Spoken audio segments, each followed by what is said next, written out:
You need to sign these papers, Grant. Tonight. Celine stood in the center of the Sullivan family's marble foyer, her emerald dress catching the light from the crystal chandelier above. Her voice was calm, but her hands trembled slightly as she held out a leather portfolio. Around her, the entire Sullivan family had frozen mid-conversation, their champagne glasses suspended in shock. Victor Sullivan, the patriarch whose face had graced Forbes covers for 2 decades, stepped forward with a sneer that could curdle milk. "I beg your pardon? Who do you think you are, walking into my home making demands?" "I'm his wife," Celine said quietly, her dark eyes never leaving Grant's face across the room.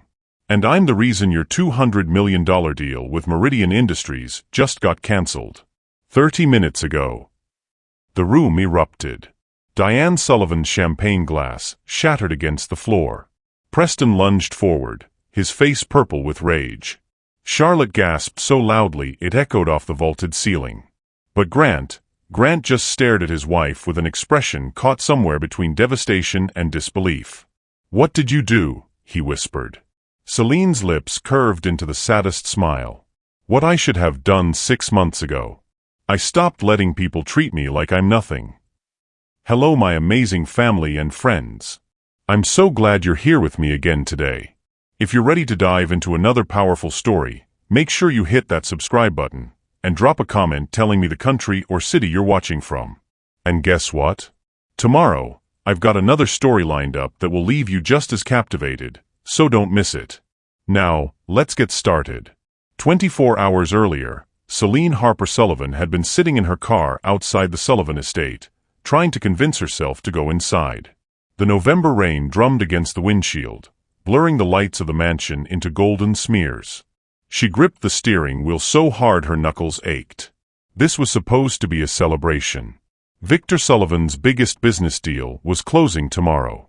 The entire family had been summoned to toast his victory. And as Grant's wife of 8 months, Celine was expected to smile, stay quiet, and look pretty. Just like she'd done at every other Sullivan family gathering. Her phone buzzed.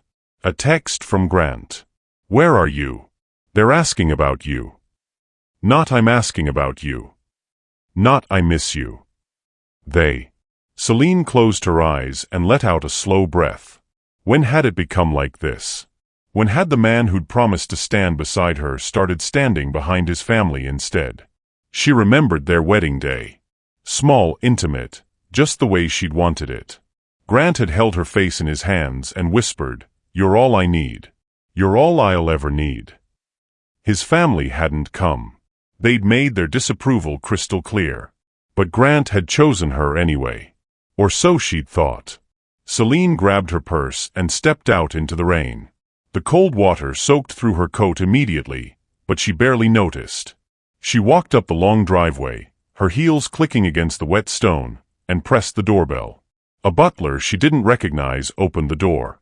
He looked her up and down with barely concealed disdain before stepping aside. "The family is in the east drawing room," he said flatly.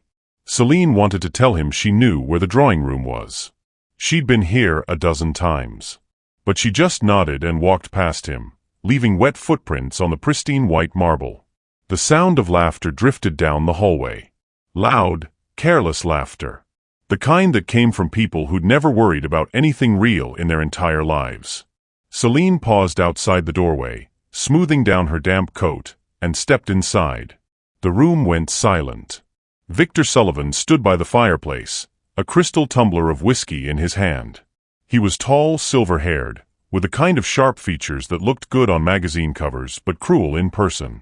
Beside him, Diane Sullivan perched on the arm of a leather chair, her blonde hair styled into a perfect wave. She wore pearls that probably cost more than most people's cars. Preston, Grant's younger brother, sprawled on the sofa with his shoes on the cushions. Charlotte sat primly in the corner, her expression already pinched with judgment. And Grant. Grant stood near the window, hands in his pockets, looking uncomfortable. When he saw Celine, something flickered in his eyes. Relief? Guilt? She couldn't tell anymore. "Well, well," Victor said, his voice dripping with false warmth. "Look who finally decided to grace us with her presence." Celine forced a smile. I'm sorry I'm late. Traffic was terrible. Traffic, Diane repeated, as if the word itself was distasteful. How very inconvenient. Charlotte let out a little laugh. Preston didn't even look up from his phone. Grant crossed the room and kissed Celine's cheek. His lips were cold. You're soaked. Let me get you a towel. I'm fine, Celine said quietly. Nonsense, Victor boomed. Grant, get your wife a towel. We can't have her dripping all over the Persian rugs. They're worth more than her entire wardrobe. The words hung in the air like smoke. Celine's smile didn't waver, but something inside her chest cracked just a little more. Grant hesitated. For a moment, Celine thought he might actually say something. Defend her. Tell his father that was out of line. Instead, he nodded and disappeared into the hallway. Diane gestured to an empty chair in the corner. Do sit down, dear. We were just discussing tomorrow's celebration. It's going to be quite the affair. All of Boston's elite will be there. Celine sat. The chair was hard and cold. Of course, Diane continued, examining her nails, we'll need to make sure everything is perfect. Appearances matter so much in our circle. I'm sure you understand. I do, Celine said evenly. Do you? Charlotte chimed in, her voice saccharine sweet. Because, and I mean this with all due respect, you don't exactly come from our world. It must be so overwhelming for you. Preston finally looked up from his phone. Yeah, I mean, what did you do before you married Grant? You worked in some office, right? Celine's jaw tightened. I was a financial analyst. Oh, how quaint, Diane said. An analyst. Well, I suppose everyone has to start somewhere. Victor walked over and stood directly in front of Celine. He took a long sip of his whiskey, studying her like she was an insect under glass. Let me be frank with you, Celine, he said. This deal tomorrow? It's the culmination of 40 years of work. 40 years of building the Sullivan name into something that matters. Something powerful. And tomorrow, when I shake hands with the CEO of Meridian Industries, I'll be securing our family's legacy for the next generation. He leaned down, his face inches from hers. So I need you to understand something. Tomorrow night, you will smile. You will be charming. You will not embarrass this family. Can you do that? Celine looked up at him. In his eyes, she saw nothing but contempt. To Victor Sullivan, she wasn't a person. She was a problem. An inconvenience. A stain on his perfect family portrait. I can do that, she said softly. Good girl, Victor said, patting her head like she was a dog. Something inside Celine shattered. Grant returned with a towel and handed it to her without meeting her eyes. She took it, dried her face, and stood up. Actually, Celine said, her voice steady, I need to use the restroom. Excuse me. She walked out of the room before anyone could respond. Her heels echoed down the hallway as she made her way to the bathroom. Once inside, she locked the door and stared at herself in the mirror. Her reflection looked back at her. Same dark eyes. Same full lips. Same woman who'd once commanded boardrooms and made million-dollar decisions without flinching. But somewhere along the way, she'd let herself become small. She'd let Grant's love for his family convince her that maybe she was the problem. That maybe if she just tried harder, smiled more, spoke less, they'd accept her. She'd been a fool. Celine pulled out her phone and scrolled to a number she hadn't called in months. Theodore Banks. Her former mentor. The man who'd taught her everything about corporate strategy and leveraged buyouts. The man who'd offered her a partnership in his firm right before she'd met Grant. The man she'd walked away from because she'd thought love was enough. Her finger hovered over the call button. In the drawing room, she could hear Victor's booming laugh. She could hear Diane's shrill voice. She could hear them talking about tomorrow's party, about appearances, about legacy. She couldn't hear Grant defending her. Celine pressed call. Theodore answered on the second ring. Celine Harper. I was wondering when you'd come back to the land of the living. Theodore, she said quietly. I need to know if that partnership offer is still on the table. There was a long pause. Then, it is. It always has been. But something tells me this isn't just about business. Celine's eyes hardened. You're right. It's not. Tell me something. Do you still have connections at Meridian Industries? I sit on their board. Why? A slow smile spread across Celine's face. It was the first real smile she'd worn in months. Because I think it's time the Sullivans learned exactly who they've been underestimating. Have you ever been underestimated by someone who should have valued you? Drop a comment below and tell me your story. The next morning, Celine woke up before dawn. Grant was still asleep beside her, his breathing deep and even. She studied his face in the dim light filtering through the curtains. He looked peaceful, innocent, like the man she'd fallen in love with 2 years ago. But that man had been a mirage. She slipped out of bed quietly and walked to the kitchen of their downtown Boston apartment. The space was beautiful, all granite countertops and stainless steel appliances, but it had never felt like home. It felt like a showroom, a place designed to impress, not to live. Celine made coffee and sat at the island, her laptop open in front of her. She'd been up until 3 in the morning, reviewing documents Theodore had sent over. Contracts, financial statements, board meeting minutes. And there it was. The leverage she needed. The Sullivan deal with Meridian Industries was massive. $200 million. It would merge Victor's real estate empire with Meridian's construction division, creating one of the largest development companies on the East Coast. Victor had spent 5 years courting Meridian's CEO, Raymond Fisher. 5 years of dinners, golf games, and carefully orchestrated networking. What Victor didn't know was that Raymond Fisher had been having doubts for months. The due diligence had revealed some concerning patterns in Sullivan Enterprises. Accounting irregularities. Undisclosed debts. Nothing illegal, but enough to make a cautious man nervous. Raymond had confided in Theodore 3 weeks ago. He was looking for a reason to walk away without losing face. Celine could give him that reason. You're up early. She turned to find Grant standing in the doorway, wearing pajama pants and a t-shirt. His hair was messy, his eyes still heavy with sleep. He looked like the boy she'd met at a charity gala, the one who'd spilled champagne on her dress and spent the rest of the night apologizing.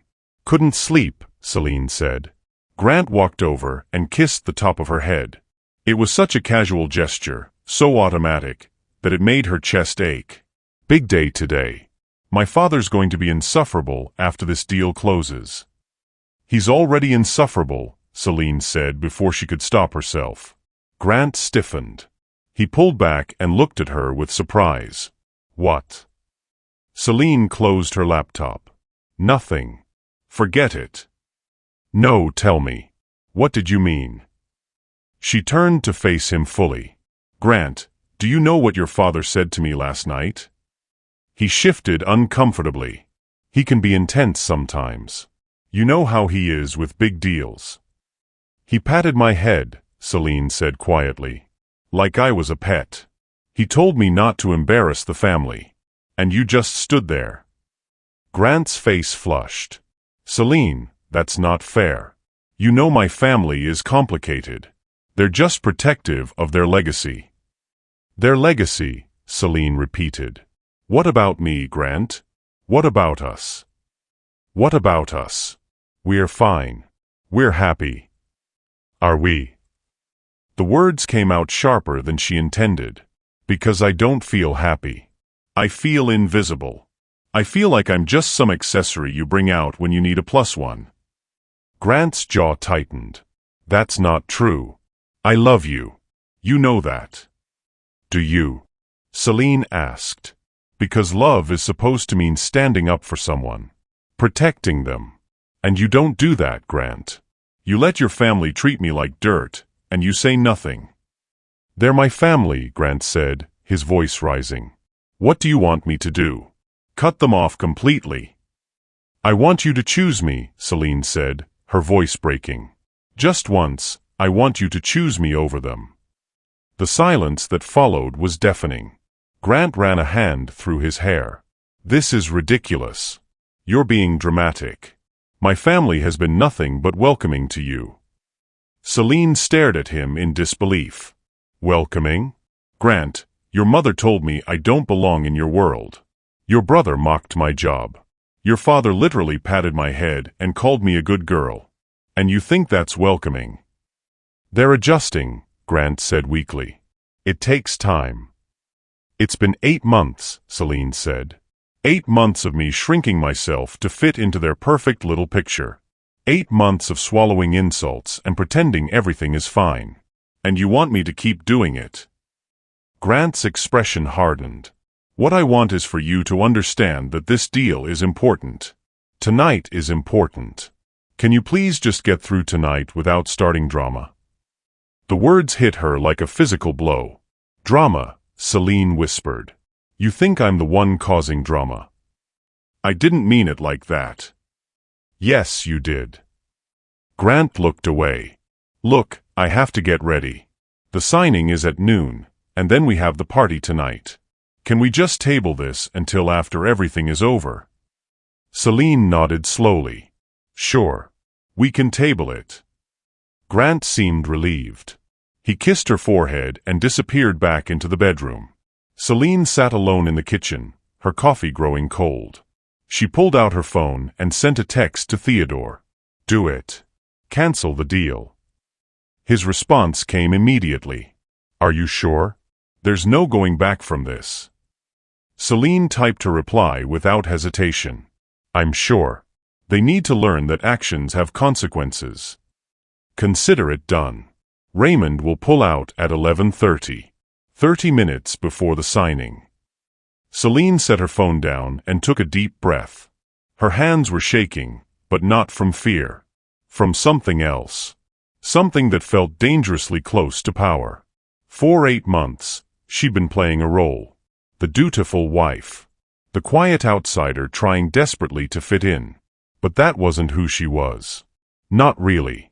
Before Grant, she'd been Celine Harper, one of the youngest senior analysts at Goldman Sachs. She'd managed portfolios worth hundreds of millions. She'd advised CEOs and negotiated mergers. She'd been offered a partnership at Theodore's firm, one of the most prestigious private equity companies in New York. She'd given it all up for love. And what had love given her in return? A husband who couldn't stand up to his family. A life where she was expected to be seen and not heard. A future where she'd always be the outsider, the one who didn't quite belong. No more. Celine opened her laptop again and pulled up the documents Theodore had sent. She reviewed them one more time, checking every detail. Everything was in order. By noon today, the Sullivan family would learn that their precious deal had fallen through. And by tonight, they'd learn exactly who was responsible. At 11 o'clock, Celine started getting ready for the party. She showered, did her makeup, and pulled out the dress she'd bought specifically for tonight. It was emerald green, elegant but understated. The kind of dress that would help her blend into the background. She hung it back up and reached for a different one. This one was red. Bold. The kind of dress that demanded attention. If she was going to burn bridges tonight, she might as well look good doing it. Grant emerged from his office at 11:15, wearing a charcoal suit. He looked handsome and successful, every inch the heir to a business empire. "You look beautiful," he said, eyeing her dress. "But isn't that a bit much for a family party?" Celine smiled sweetly. "I thought tonight was about celebrating. Shouldn't I dress for the occasion?" Grant frowned but didn't argue. "Okay.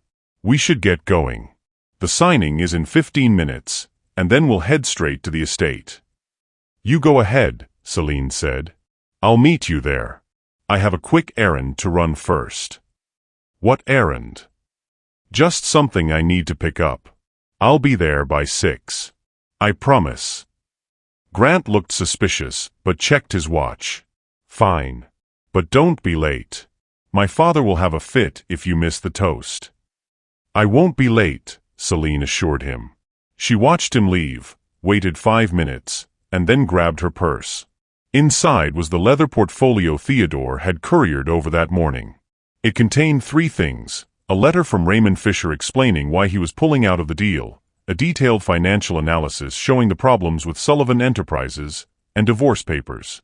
Celine had signed them that morning. She drove to the Sullivan estate slowly, listening to music and letting her nerves settle. The rain from last night had cleared, leaving the sky sharp and blue. It was the kind of perfect autumn day that belonged in a movie. By the time she pulled up to the mansion, it was 5:45. Cars already lined the circular driveway. Expensive cars. Mercedes. Jaguars. A few Teslas. The kind of cars driven by people who measured their worth in stock portfolios and vacation homes. Celine parked at the end of the drive and sat for a moment, her hands resting on the steering wheel. This was it. The point of no return. She thought about Grant. About the man she'd married. The man who'd promised to love her but couldn't stand up for her. Part of her still loved him. That part probably always would. But love without respect was just another form of self-destruction. Celine grabbed the portfolio and stepped out of the car. She smoothed down her red dress, squared her shoulders, and walked toward the mansion. The front door was open, music and laughter spilling out into the evening air. She stepped inside. The foyer was packed with people. Boston's elite, just like Diane had promised. Men in expensive suits. Women in designer dresses. Everyone holding champagne flutes and talking in that particular way rich people talked, where every conversation was really a negotiation. And there, in the center of it all, stood the Sullivan family.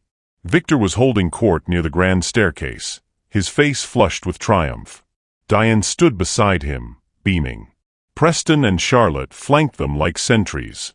And Grant stood slightly apart, looking uncomfortable in the crowd. Celine walked straight toward them. Victor saw her first. His expression flickered with annoyance, but he covered it quickly with a politician's smile. "Ah, Celine. So glad you could join us. I was beginning to think you'd gotten lost." "Not lost," Celine said. "Just waiting for the right moment." Something in her tone made Victor's smile falter. Diane stepped forward. "Well, you're here now. The toast is about to begin. Do try to look happy, dear. People are watching." "Oh, I'm happy," Celine said. "In fact, I've never been happier." She pulled out her phone and checked the time. 5:58. Any second now. Victor raised his champagne glass. "Ladies and gentlemen, if I could have your attention, please." The room quieted. All eyes turned to Victor Sullivan. "Today marks a historic moment for Sullivan Enterprises," Victor began, his voice booming. "After 5 years of hard work and dedication, we have successfully closed the largest deal in our company's history. $200 million that will transform not just our business, but the entire Boston real estate market." The crowd applauded. Diane beamed. Preston hooped. Charlotte clapped delicately. Grant caught Celine's eye across the room. He smiled at her, a real smile, and mouthed, "I love you." Celine's heart twisted. Victor continued. "This deal represents everything the Sullivan family stands for. Excellence. Perseverance. Legacy. And I couldn't have done it without." His phone buzzed. Victor frowned and pulled it out. His face went white. "What is it?" Diane asked, her smile freezing. Victor stared at his phone like it had personally betrayed him. Raymond Fisher just pulled out of the deal. The room went silent. "What?" Preston said. "That's impossible. You signed the contracts this morning." "No," Victor said slowly, his voice shaking. "The signing was scheduled for noon. But Raymond canceled 30 minutes before.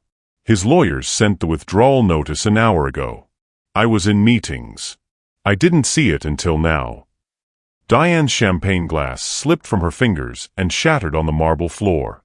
$200 million, Victor whispered. "Gone." The crowd began to murmur. Concerned whispers rippled through the room. People pulled out their phones, checking messages, making calls. Grant pushed through the crowd toward his father. "There has to be a mistake. Call Raymond.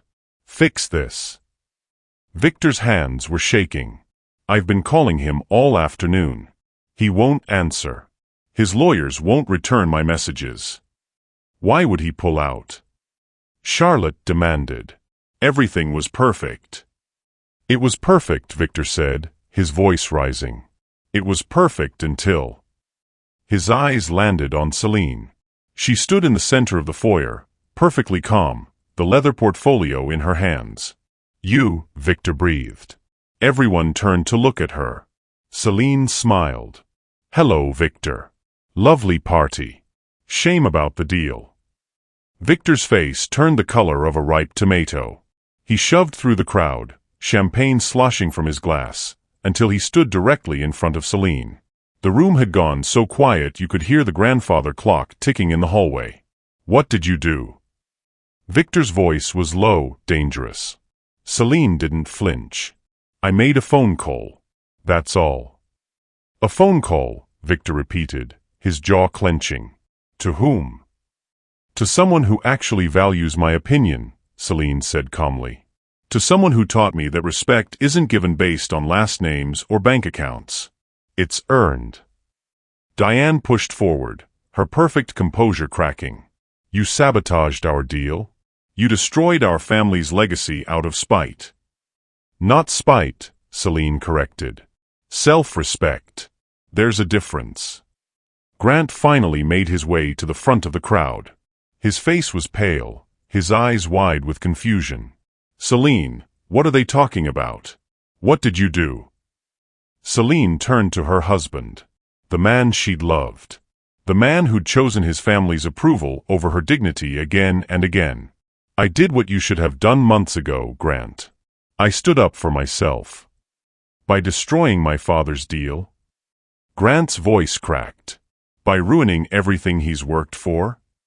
Everything he worked for was built on treating people like they're disposable, Celine said. Starting with me. Victor's hand tightened around his champagne glass until Celine thought it might shatter. You have no idea what you've done. Do you understand how many people were depending on this deal? How many jobs? How many investments? I understand perfectly, Celine said. I'm a financial analyst, remember? Or did you forget that between patting me on the head and telling me not to embarrass you? A few gasps rippled through the crowd. Someone in the back pulled out their phone and started recording. Preston stepped forward, his face twisted with rage. You're nothing. You're nobody. You married into this family 8 months ago, and you think that gives you the right to destroy what we've built over generations. I don't think it gives me any rights, Celine said quietly. But being human does. Being worthy of basic respect does. And you all forgot that. Charlotte laughed, a sharp, brittle sound. This is insane. Grant, are you going to let your wife stand here and destroy us? All eyes turned to Grant. He stood frozen, looking between Celine and his family.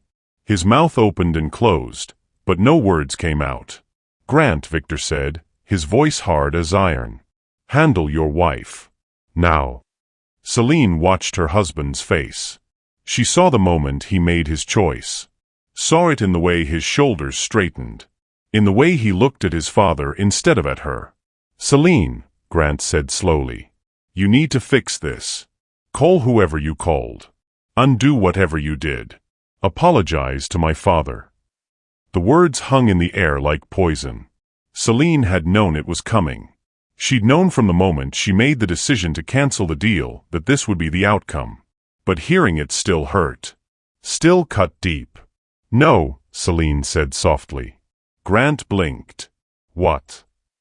I said no. I'm not apologizing. I'm not fixing anything. And I'm definitely not staying in a marriage where I'm expected to set myself on fire to keep your family warm. She opened the leather portfolio and pulled out the documents inside. The letter from Raymond Fisher. The financial analysis. And the divorce papers. Raymond pulled out of the deal because Theodore Banks, my former mentor and current partner, sits on Meridian's board, Celine explained, her voice steady. When Theodore showed Raymond the real numbers behind Sullivan Enterprises, the hidden debts and accounting irregularities, Raymond decided he didn't want to risk his company's reputation. Victor's face went from red to purple. That information was confidential. How did you? I still have access to databases you didn't know existed, Celine said. I spent 3 years at Goldman Sachs doing due diligence on companies just like yours. Did you really think I wouldn't know how to find the skeletons in your closet? Diane grabbed her husband's arm. Victor, she's bluffing. She has to be. Celine handed the financial analysis to Victor. He snatched it from her hands and began reading, his eyes scanning the pages frantically. With each line, his face grew paler. This is accurate, he whispered. How is this accurate? Because I'm good at my job, Celine said. I was always good at my job. But you were too busy dismissing me to notice. The crowd pressed closer, phones out, capturing every moment. This would be all over social media within the hour. The Sullivan family's humiliation, broadcast for the world to see. Grant stepped toward Celine, his hands outstretched. Please. We can fix this. We can work this out. Just tell me what you want. I want a divorce, Celine said, handing him the papers. Grant stared at the documents like they were written in a foreign language. You can't be serious. I've never been more serious about anything in my life. Celine, I love you. No, you don't, Celine said, and her voice finally broke. You love the idea of me. The quiet, accommodating wife who makes you look good. But you don't love me. Because if you loved me, you would have defended me. You would have stood up to your family. You would have chosen me. Tears streamed down her face, but she didn't wipe them away. Let them see her cry. Let them see the pain they'd caused. Every single time your family insulted me, dismissed me, treated me like I was beneath them, you said nothing, Celine continued. You told me to be patient, to understand, to give them time. But Grant, it's been 8 months, and I'm still waiting for you to tell them that I matter. That I'm your wife. That I deserve respect. Grant's own eyes were wet. I'm sorry. God, Celine, I'm so sorry. I didn't realize. That's the problem, Celine said. You didn't realize. You didn't see it because you didn't want to. It was easier to let them treat me badly than to rock the boat. She turned back to Victor. As for your deal, maybe this will teach you something. People aren't pawns. We're not tools you can use and discard. And when you treat someone like they're worthless, don't be surprised when they remind you exactly how much power they actually have. Victor crumpled the financial analysis in his fist. You've made an enemy today, girl. The Sullivan family has connections everywhere. We can destroy you. Celine smiled, and it was the saddest, most beautiful smile anyone in that room had ever seen. You already tried to destroy me, she said. Every day for 8 months, you chipped away at my confidence, my joy, my sense of self. But here's what you didn't count on. I'm not some fragile thing that breaks under pressure. I'm steel that gets stronger. She reached into her purse and pulled out a business card. She handed it to Victor. Theodore Banks offered me a full partnership in his firm, Celine said. I start Monday. We manage over $5 billion in assets. We have clients all over the world. And we have a very long memory for people who cross us. Victor stared at the card, his hand trembling. So if you want to try to destroy me, go ahead, Celine said. But know that I'm not some helpless girl you can bully anymore. I'm a partner at one of the most powerful investment firms in the country. And I will bury you. The silence that followed was absolute. Then, from the back of the crowd, someone started clapping. Slowly at first, then louder. Others joined in. Within seconds, half the room was applauding. Not everyone, of course. The Sullivans' closest friends stood frozen, uncertain. But many of the guests, especially the women, clapped with genuine appreciation. They'd seen their own reflections in Celine's story. They'd felt their own dismissals, their own erasures, and they were celebrating her courage. Diane looked around in horror. Stop that. Stop clapping right now. But the applause continued. Grant grabbed Celine's arm. Please don't do this. Come upstairs with me. Let's talk this through. I'll do better. I promise I'll do better. Celine gently removed his hand from her arm.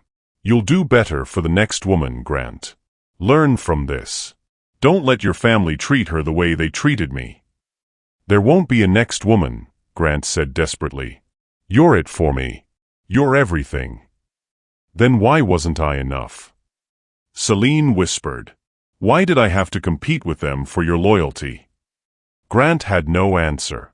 Celine took a step back, then another. The crowd parted for her like water. She walked toward the door, her red dress trailing behind her, her head held high. Celine, wait, Grant called out. She paused at the threshold and turned back one last time. The entire Sullivan family stood clustered together, their faces masks of rage and humiliation. Grant stood slightly apart, tears running down his cheeks. Sign the papers, Grant, Celine said softly. Let me go. It's the kindest thing you can do. Then she walked out into the November evening and didn't look back. The night air was cold and crisp. Celine's breath came out in white puffs as she walked to her car. Her hands shook as she unlocked the door. She climbed inside, closed the door, and finally let herself fall apart. She sobbed. Great, wrenching sobs that shook her whole body. 8 months of swallowed pain poured out all at once. The hurt, the humiliation, the slow erosion of everything she'd once believed about love and partnership. But underneath the pain was something else. Something bright and fierce. Relief. After 10 minutes, Celine wiped her eyes and started the car.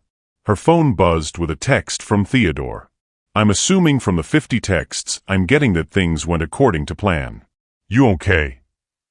Celine typed back through blurry vision. I will be. Proud of you, kid. See you Monday morning. We have empires to build. Celine smiled through her tears. She pulled out of the driveway and headed toward the hotel where she'd booked a room for the night. Tomorrow, she'd start looking for her own apartment. Her own space. Her own life. Tonight, she'd mourn the death of her marriage and celebrate the rebirth of herself. Behind her, the Sullivan mansion blazed with light. Inside, she knew chaos reigned. Guests would be leaving. Conversations would be happening. The family would be scrambling to control the narrative. But that was their problem now. Celine Harper was done shrinking herself for people who refused to see her value. Done apologizing for taking up space. Done being treated like she was lucky to be tolerated. She was brilliant. She was powerful. She was enough. And it was time the world remembered that. What would you do if you had to choose between love and self-respect? Tell me in the comments below. As Celine drove through the dark Boston streets, her phone began to ring. Grant's name flashed on the screen. She let it go to voicemail. It rang again. And again. After the 5th call, she blocked his number. Some bridges weren't meant to be rebuilt. Some chapters had to end completely before new ones could begin.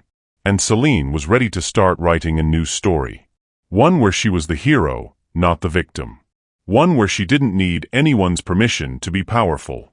The city lights blurred past her window as she drove toward her future, leaving the Sullivan family and their mansion and their contempt far behind. She was free. And freedom, she was learning, was worth any price. 3 months later, Celine stood in her corner office on the 42nd floor of a Manhattan skyscraper, looking out over the city. The view was stunning. The East River glittered in the morning sun. Buildings stretched toward the sky like steel and glass mountains. From up here, the world looked small. Manageable. She'd been living in New York since January. After the disaster at the Sullivan estate, she'd packed up her things from the Boston apartment, signed over her half to Grant, and moved. Theodore had helped her find a beautiful loft in Tribeca. High ceilings. Exposed brick. Windows that let in so much light she sometimes forgot what time it was. It felt like home in a way Boston never had. Her phone buzzed. A text from her assistant. Your 9 o'clock is here. Celine checked her reflection in the glass. Navy suit. Hair pulled back in a sleek bun. Diamond studs in her ears, a gift she'd bought herself after closing her first major deal as a partner. She looked every inch the powerful executive she was. She smiled. 3 months ago, she'd been drowning. Now she was flying. "Send them in," Celine texted back. The door opened, and a young couple walked in. The woman was pregnant, probably 6 months along. The man held her hand tightly, his face nervous. They were both dressed nicely, but not expensively. Working-class people trying to look professional. Celine recognized that look. She'd worn it herself once. "Mr. and Mrs. Patterson," Celine said warmly, gesturing to the chairs across from her desk. "Please sit down." They sat, looking around the office with wide eyes. The woman's gaze landed on the framed photo on Celine's desk. It was a picture of Celine and Theodore at a charity gala, both of them laughing. "Is that Theodore Banks?" the woman asked. "It is," Celine said. "He's my partner and mentor. One of the best men I know." "We can't believe we're actually meeting with you," Mr. Patterson said. "When we applied for the small business loan, we expected some junior associate, not a senior partner." Celine opened the file on her desk. Inside were the Pattersons' loan application and business plan. They wanted to open a bakery in Queens. Something small and community-focused. The numbers were solid, if modest. Most banks had turned them down because the profit margins weren't exciting enough. But Celine wasn't most banks. "Tell me about your bakery," Celine said, leaning back in her chair. Mrs. Patterson's face lit up. "My grandmother was a baker. She came from Jamaica with nothing but her recipes and her dreams. She taught me everything. How to make the perfect coconut bread. How to get the sweetness just right in a rum cake. She used to say that baking was love made visible." "When she passed away last year," Mr. Patterson continued, taking his wife's hand, "we inherited a little money. Not much, but enough to start something. We want to honor her memory. Keep her recipes alive." Celine felt something warm bloom in her chest. "That's beautiful. Why did the other banks turn you down?" "They said the return on investment wasn't high enough," Mrs. Patterson said quietly. "They said small bakeries have a high failure rate. That we'd be better off investing the money in index funds." "They're not wrong about the statistics," Celine said honestly. "Small businesses are risky. But you know what else is risky? Never trying. Never honoring the people who came before you. Never building something that matters." The Pattersons exchanged hopeful glances. Celine pulled out a document and slid it across the desk. "I'm approving your loan. $200,000 at 3% interest. That should be enough to secure a location, buy equipment, and cover operating costs for the first year." Mrs. Patterson burst into tears. Her husband wrapped his arms around her, his own eyes shining. "Thank you," he whispered. "You have no idea what this means to us." But Celine did know. She knew exactly what it meant to be underestimated. To have doors slammed in your face. To be told your dreams weren't valuable enough. "Make it something wonderful," Celine said. "And when you open, send me an invitation. I want to taste your grandmother's coconut bread." After the Pattersons left, Celine sat alone in her office, feeling content. This was why she'd taken Theodore's partnership. Not for the money or the prestige, though those were nice, but for the chance to help people who deserved a shot but couldn't get one through traditional channels. Her phone rang. "Theodore. How'd it go with the Pattersons?" he asked. "Approved. 200,000. Good. I had a feeling you would. You always were a sucker for dreamers." Celine laughed. "Takes one to know one. Listen, I need you to come down to the conference room. We have a situation." The warmth in Celine's chest cooled. "What kind of situation?" "The kind that involves your ex-husband and his family. They're here." Celine's hand tightened on the phone. "What do they want?" "They want to meet with you. They say it's urgent." Celine closed her eyes. She'd known this moment would come eventually. The Sullivans weren't the type to let humiliation go unanswered. For 3 months, she'd been waiting for the other shoe to drop. "Give me 5 minutes," Celine said. She hung up and walked to the window. The city stretched out below her, full of possibility and danger in equal measure. She'd built something here. Something real. And she wasn't going to let the Sullivans take it from her. Celine straightened her jacket, lifted her chin, and walked out of her office. The conference room was on the same floor, at the end of a long hallway lined with abstract art. Through the glass walls, Celine could see them. Victor, Diane, Preston, Charlotte, and Grant. They all looked tired. Victor's face had more lines than she remembered. Diane's perfect composure seemed strained. Preston was thinner. Charlotte kept checking her phone nervously. And Grant looked broken.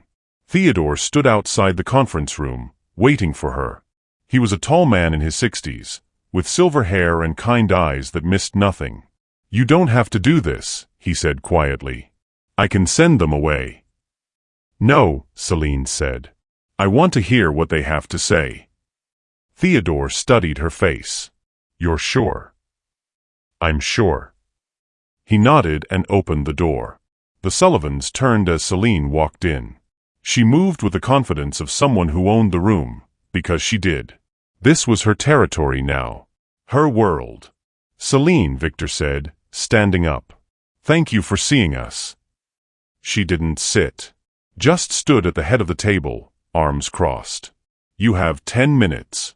Talk." Victor flinched at her tone but pressed on. "We came to apologize. What we did to you was wrong. How we treated you was unforgivable. And we're sorry." Celine waited. There had to be more. Diane cleared her throat. "After you left, things fell apart. The canceled deal made the news. Investors started asking questions. When they looked into our finances and found the irregularities you uncovered, they pulled their funding. We've lost everything." "Not everything," Preston muttered. "Just most of it." "We had to sell the estate," Charlotte added, her voice bitter. "And the vacation homes. And the cars. We're living in a townhouse now. A townhouse." Celine almost laughed. A townhouse in Boston probably still cost more than most people made in a lifetime. But to the Sullivans, it was poverty. "I'm sorry to hear that," Celine said, and meant it. She hadn't wanted to destroy them completely. Just teach them a lesson. "We need your help," Victor said, and the words seemed to physically pain him. "Theodore told us you're one of the best financial analysts in the industry. We want to hire you to help us rebuild. We'll pay whatever you ask." Now Celine did laugh. "You want me to fix the mess you made?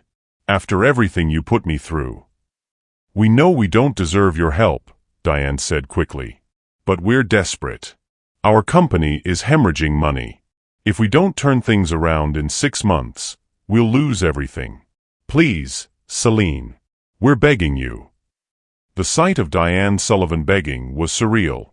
This woman who'd looked down on Celine with such contempt was now pleading for her help. Celine turned to Grant. He'd been silent this whole time, just staring at her with those sad, familiar eyes. "What about you, Grant? Do you have anything to say?" Grant stood up slowly. "I signed the divorce papers. My lawyer sent them to yours last week." Something in Celine's chest cracked. Even though she'd wanted this, even though she'd asked for it, hearing it still hurt. "I should have defended you," Grant continued, his voice thick with emotion. "I should have stood up to my family. I should have chosen you. And I didn't. I was a coward, Celine. I let the best thing that ever happened to me walk away because I was too weak to fight for her."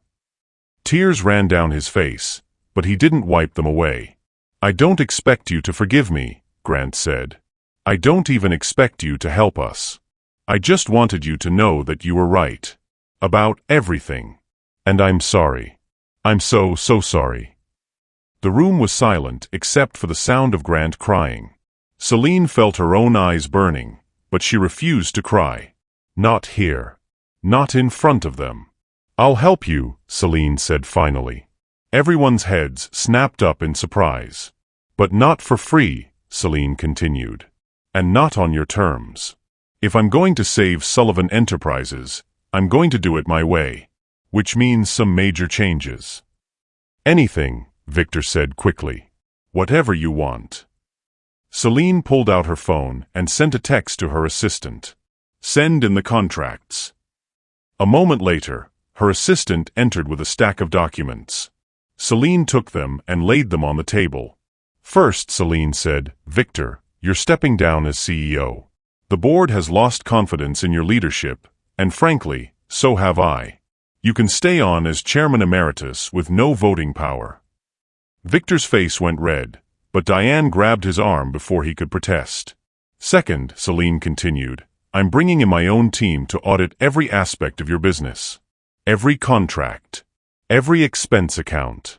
Every deal. If we find fraud, we're reporting it. No exceptions. Preston shifted uncomfortably in his seat. Third, Celine said, you're going to create a diversity and inclusion initiative. You're going to actively recruit and promote people from all backgrounds. And you're going to treat them with respect. All of them. Charlotte opened her mouth to object, but Celine cut her off with a look. Fourth and finally, Celine said, turning to Grant, you're going to therapy. All of you. Family therapy and individual therapy. Because the toxic dynamic in this family is what caused this mess in the first place. And if you can't fix that, you can't fix anything. The Sullivans looked at each other uncertainly. Those are my terms, Celine said. Take them or leave them. Victor picked up the contract and read through it slowly. His hand trembled slightly. Finally, he looked up at Celine. You're not doing this out of kindness, are you? He asked. No, Celine said honestly. I'm doing this because Sullivan Enterprises employs 3,000 people who don't deserve to lose their jobs because your family couldn't treat people with basic decency. I'm doing it because sometimes the right thing and the hard thing are the same thing.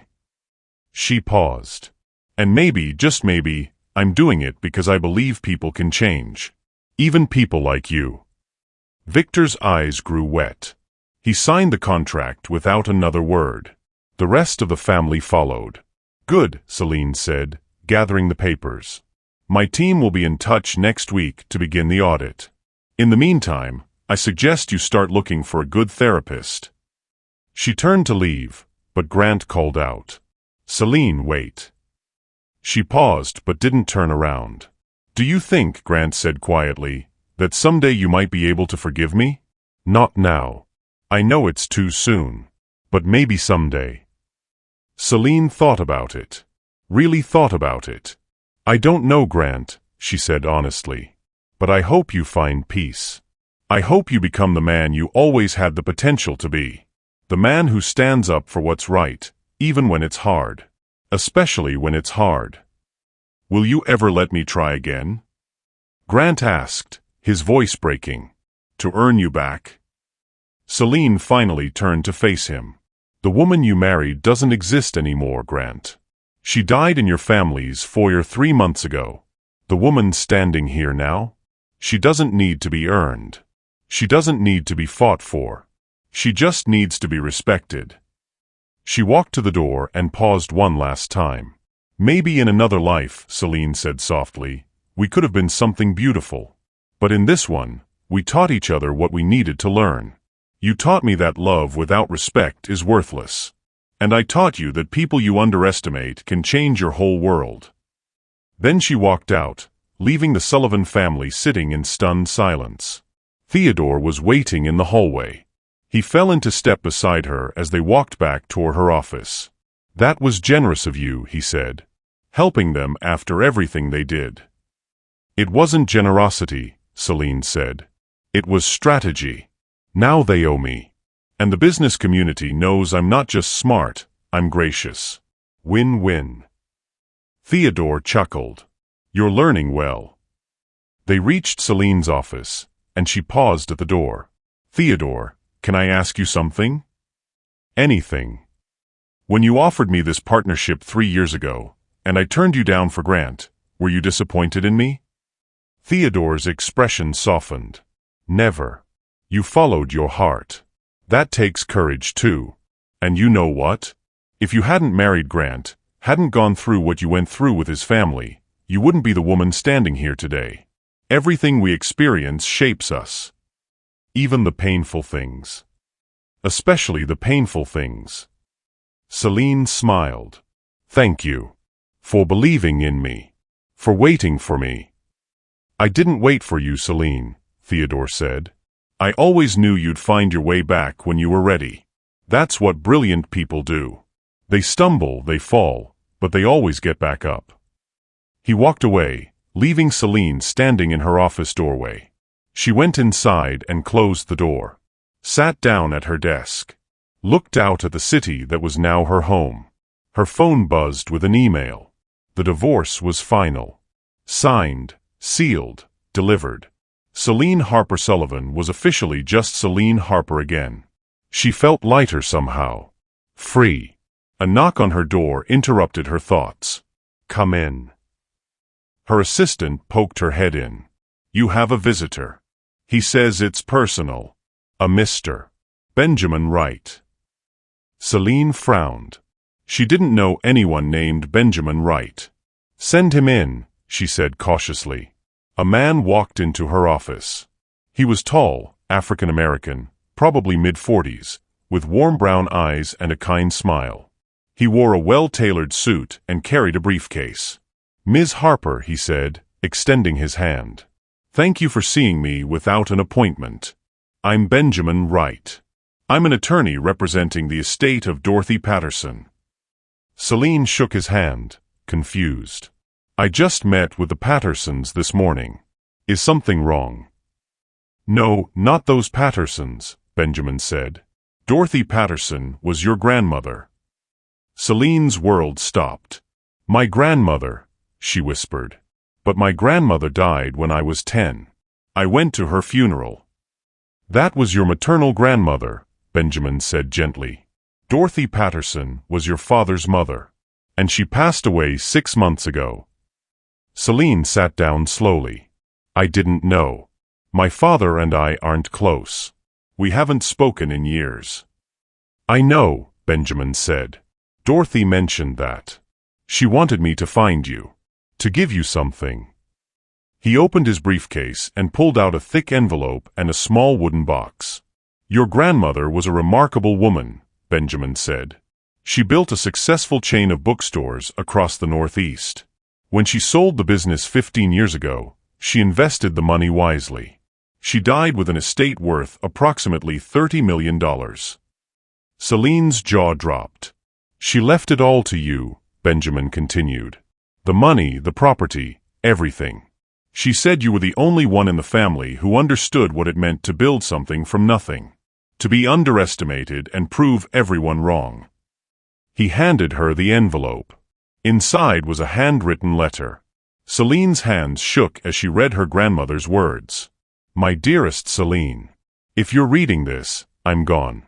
I'm sorry I didn't reach out while I was alive. Your father and I had our differences, and I didn't want to cause you pain by inserting myself into your life. But I watched you from afar, followed your career, cheered for your successes. When I heard about your divorce, my heart broke for you. But then I heard what you did. How you stood up for yourself. How you walked away from a man who didn't value you. How you rebuilt your life into something even more beautiful. That's when I knew you were ready for this. The money is yours. Use it however you want. But I hope you'll use some of it to help others the way I tried to help people through literacy and education. We were both women who had to fight for every inch of respect we earned. Let's make sure the next generation doesn't have to fight so hard. I'm proud of you, my darling girl. Prouder than you'll ever know. Love always. Grandma Dorothy. Celine read the letter 3 times, tears streaming down her face. Her grandmother had believed in her, had seen her, had known she would rise. There's one more thing, Benjamin said, handing her the wooden box. Inside was a simple gold necklace with a pendant shaped like an open book. She wore that every day, Benjamin said. She wanted you to have it. Celine lifted the necklace from the box with trembling fingers. The gold was warm, like it still held her grandmother's touch. Thank you, Celine whispered. Thank you for finding me. After Benjamin left, Celine sat in her office for a long time, holding the necklace and reading the letter over and over. $30 million. It was more money than she'd ever dreamed of having. More than enough to do whatever she wanted. But she already knew what she'd do with it. She'd start a foundation. One that helped people like the Pattersons. Like the woman she used to be. People who just needed someone to believe in them. She'd call it the Dorothy Patterson Foundation for Women in Business. And she'd make sure her grandmother's legacy lived on through every life they changed. Celine fastened the necklace around her neck and looked at her reflection in the window. The pendant caught the light, gleaming like a promise. She thought about everything that had happened in the past year. The marriage. The humiliation. The divorce. The rebirth. It had been painful. God, it had been so painful. But it had also been necessary. Because sometimes you had to lose everything to find out who you really were. Sometimes you had to be torn down to be built back stronger. Sometimes the end of one story was just the beginning of something better. Celine picked up her phone and called Theodore. "I need to talk to you about starting a foundation," she said when he answered. "A foundation?" "Yes. 4 women entrepreneurs. Women who've been underestimated. Who've been told they're not enough. I want to help them build empires." Theodore was quiet for a moment. Then he said, "That's brilliant. When do we start?" Celine smiled, looking out at the city that had become her home. "Now. We start right now." And as the sun set over Manhattan, painting the sky in shades of gold and purple, Celine Harper knew with absolute certainty that she was exactly where she was meant to be. Not because a man had chosen her. Not because a family had accepted her. But because she had chosen herself. And that, she realized, was the most powerful choice of all. Before we go, I want to ask you something. Have you ever had to walk away from someone you loved because they couldn't see your worth? How did you find the strength to choose yourself? Drop your story in the comments. Your words might be exactly what someone else needs to hear today. And don't forget to subscribe for more stories that remind you of your own strength. I'll see you in the next one. My beautiful family and friends, this story shows that sometimes the greatest love we can experience is the love we give ourselves. Celine lost a husband but found herself, and in the end, that was worth more than any marriage built on her erasure. The Sullivans learned that power without humanity is just cruelty in expensive clothing. And Grant learned the hardest lesson of all, that you can't claim to love someone while refusing to defend them. True love requires courage. It requires standing up. It requires choosing the person you love over comfort, over family pressure, over fear. And when that love isn't present, the bravest thing you can do is walk away and build something better.